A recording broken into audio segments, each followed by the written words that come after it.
السلام علیکم ناظرین۔ بیت المقدس قدیم تاریخی شہر جس کا نام القدس ہے، جس کے معنی پاک گھر کے ہیں، اور یہودی اور عیسائی اسے یروشلم کہتے ہیں۔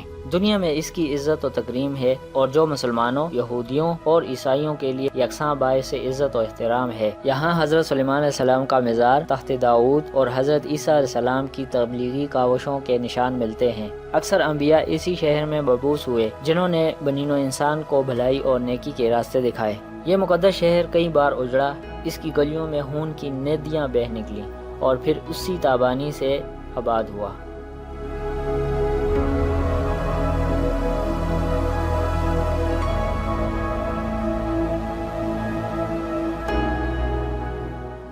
سب سے پہلے حضرت داؤد علیہ السلام نے اس شہر کو فتح کر کے اپنا دارالسلطنت بنایا اور 33 سال تک حکومت کی۔ حضرت داؤد علیہ السلام کی خواہش تھی کہ ایک ایسا مستقل گھر بنائیں جس میں تابوت سکینہ محفوظ رہے۔ تابوت سکینہ ایک صندوق کا نام ہے جو شمشاد کی لکڑی کا بنا ہوا ہے۔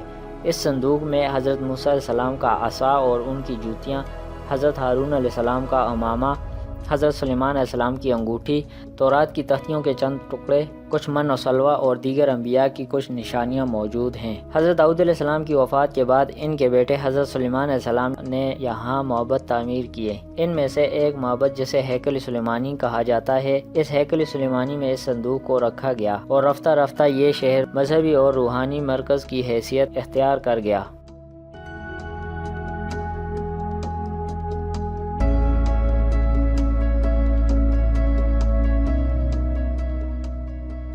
975 قبل مسیح میں حضرت سلیمان علیہ السلام کی وفات کے ساتھ ہی سلطنت دو حصوں یعنی جنوبی سلطنت اور شمالی سلطنت میں بٹ گئی۔ جنوبی سلطنت کا حکمران رجعام بن سلمان علیہ السلام اور شمالی سلطنت کا لعام بنا۔ رجعام کی حکومت کے 5ویں سال مصر کے بادشاہ سیساک نے یروشلم کی طرف پیش قدمی کی اور بغیر کسی مزاحمت کے شہر میں داخل ہو گیا۔ اس نے ہیکل سلیمانی اور شاہی خزانوں کو لوٹا اور عبادت گاہوں کی تمام چیزیں لے گیا۔ یہ بیت المقدس کا سب سے کم نقصان دہ حملہ تھا۔ اس کے بعد بیت المقدس کئی حملہ آوروں کا نشانہ بنا اور اس پر اتنی مصیبتیں آئیں کہ اس کی حیت ہی بدل گئی۔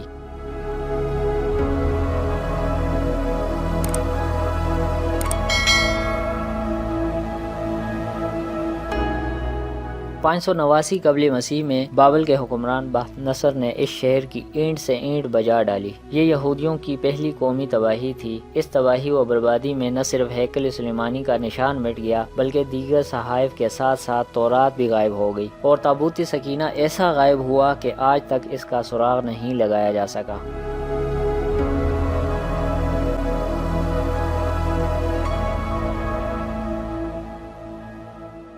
539 قبل مسیح میں ایران کے پہلے کسری سائرس دی گریٹ نے بابل فتح کیا تو اس نے یہودیوں کو دوبارہ اپنے وطن جانے کی اجازت دے دی۔ چنانچہ وہ واپس بیت المقدس آئے اور انہوں نے دوبارہ ہیکل سلیمانی تعمیر کیا اور اس کے بعد ایک طویل عرصے تک امن و امان رہا اور شہر خوشحال ہو گیا۔ نتیجہ یہ ہوا کہ یہودی پھر عیش و عشرت میں پڑ گئے اور 332 قبل مسیح میں سکندر اعظم دارائے ایران کو شکست دینے کے بعد یروشلم کی طرف بڑھا۔ یروشلم کے یہودیوں نے مقابلہ کرنے کی بجائے اس کا استقبال کیا اور سکندر اعظم نے شہر کو کوئی نقصان نہیں پہنچایا۔ سکندر اعظم کی موت کے بعد جب اس کی سلطنت کے حصے بکھرے ہوئے تو یروشلم مصر کے حکمرانوں کے قبضے میں آیا۔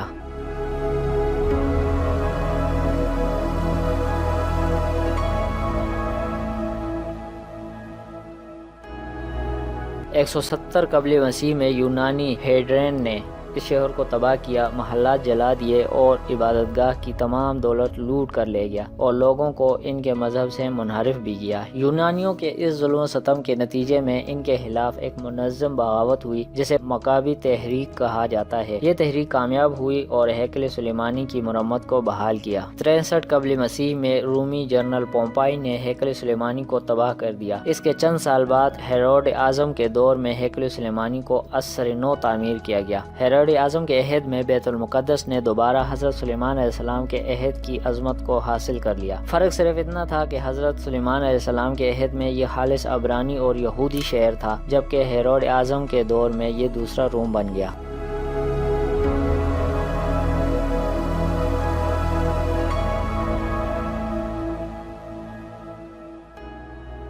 19 اگست 70 عیسوی کو مشہور رومی جرنیل ٹائٹس اس شہر میں داخل ہوا، اور جب رومی سپاہی یہودیوں کا تعاقب کرتے ہوئے ہیکل سلیمانی کے اندرونی صحن میں داخل ہوئے تو ایک یہودی نے جلتی ہوئی مشعل ہیکل کے اندر پھینک دی، جس سے ہیکل میں آگ بھڑک اٹھی۔ رومیوں نے جب ہیکل کو جلتے دیکھا تو انہوں نے باقی عمارت کو بھی آگ لگا دی اور یہودیوں کو چن چن کر مار ڈالا۔ اس کے 30-40 برس بعد فلسطین میں چھپے یہودیوں نے پھر سر نکالنا شروع کیا۔ اس وقت بیت المقدس کی راکھ سے ایک نیا شہر جنم لے چکا تھا۔ یہودیوں نے عیسائیوں کو بے دریغ قتل کیا اور 135 عیسوی میں معبد دوبارہ بن کر تیار ہوا، لیکن رومیوں نے اسے گرا کر اس کی جگہ ہل چلا دیے اور کئی صدیوں تک یہ شہر کوڑے اور غلاظت کے ڈھیر میں پڑا رہا۔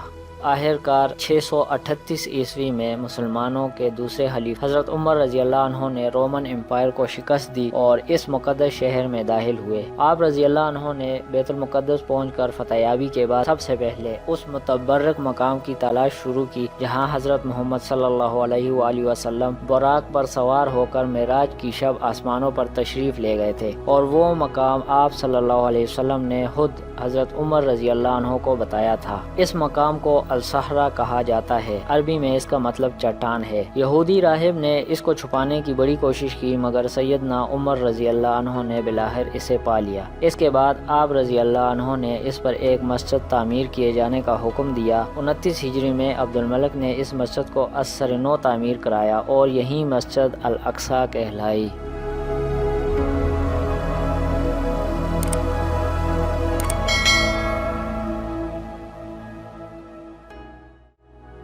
1099 عیسوی میں پہلی صلیبی جنگ کے بعد جب عیسائیوں کا بیت المقدس پر قبضہ ہوا تو انہوں نے مسجد اقصی میں بہت رد و بدل کیا۔ انہوں نے مسجد میں بہت سارے کمرے بنا دیے اور اس کا نام معبد سلیمان رکھا۔ انہوں نے مسجد کے ساتھ ساتھ گرجا بھی بنا دیا۔ اس کے بعد سلطان صلاح الدین ایوبی آئے۔ انہوں نے بیت المقدس کی آزادی کے لیے تقریباً 16 جنگیں لڑی اور آخر کار جمعہ کے روز اکتوبر 1187 عیسوی میں بیت المقدس میں داخل ہوئے اور مسجد عمر رضی اللہ عنہ اور دوسرے مقدس مقامات سے صلیبوں کو نوچ کر ہلالی پرچم لہرا دیا۔ اس کے بعد یکے بعد دیگرے 4 صلیبی جنگیں لڑی گئیں، لیکن عیسائیوں کا بیت المقدس پر قبضہ کرنے کا خواب پورا نہ ہو سکا۔ صلاح الدین ایوبی کے بعد ان کے بھائی الملک العادل، جس کی عمر 70 سال تھی اور اکثر بیمار رہتے تھے، عیسائیوں سے جنگ کے دوران ان کا انتقال ہو گیا اور ان کا بیٹا الکامل جانشین ہوا۔ الکامل نے بغیر لڑائی کے بیت المقدس فریڈرک کے حوالے کر دیا اور اس کے 15 برس بعد 1244 عیسوی میں خوارزمی مصر کی فوج کے تعاون سے بیت المقدس پر قابض ہو گئے۔ 1516 عیسوی میں بیت المقدس ترکی کے زیر اقتدار چلا گیا۔ اس وقت ترکی کا سلطان سلیم اول تھا اور پھر یہ مقدس شہر پہلی جنگ عظیم تک ترک سلطنت کے زیر انصرام رہا۔ ترک دور حکومت میں بیت المقدس اپنی شان و عظمت کے لحاظ سے عروج پر پہنچ گیا تھا۔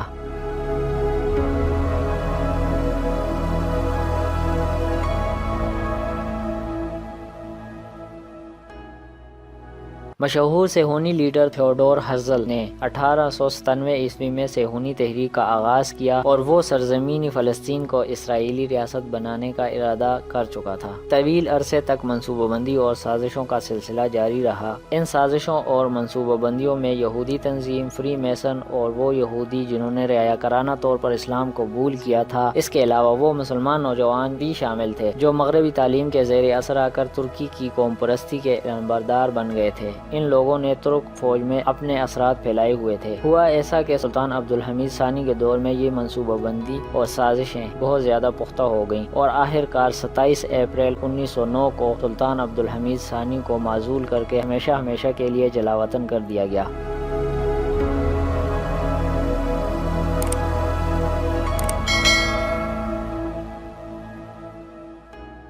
11 دسمبر 1917 کو برطانوی جنرل ایڈمنڈ ایلنبی نے اس وقت کے کمزور عثمانیوں کو شکست دے کر بیت المقدس پر قبضہ کر لیا۔ ایڈمنڈ ایلنبی کے قبضے کے بعد یہ شہر 3 دہائیوں تک برطانوی سلطنت میں شامل رہا اور اس دوران دنیا بھر سے یہودی لا کر یہاں آباد کیے گئے۔ 19 نومبر 1947 عیسوی کو اقوام متحدہ نے بیت المقدس اور اس کے مضافاتی علاقوں کو تقسیم فلسطین کے منصوبے کو منظور کرتے ہوئے عالمی اہمیت کا علاقہ قرار دیا، جس کے تحت نہ صرف فلسطین بلکہ بیت المقدس کے بھی 2 حصے کر دیے گئے، جن میں سے مشرقی حصہ فلسطینیوں جبکہ مغربی حصہ یہودیوں کے حوالے کر دیا گیا۔ 14 مئی 1948 کو مغربی فلسطین کے یہودیوں نے اسرائیل کے قیام کا اعلان کر دیا۔ عرب ممالک نے اس دھوکہ بازی کو قبول نہ کیا اور انہوں نے متحد ہو کر ان پر حملہ کر دیا، مگر ان کو شکست ہوئی۔ اس کے بعد اگلے 2 دہائیوں تک فلسطین کا مشرقی حصہ اردن کے پاس رہا، مگر 1967 کی جنگ میں اسرائیل نے اس پر بھی قبضہ کر دیا اور آج تک بین الاقوامی برادری اس قبضے کو غیر قانونی سمجھتی ہے۔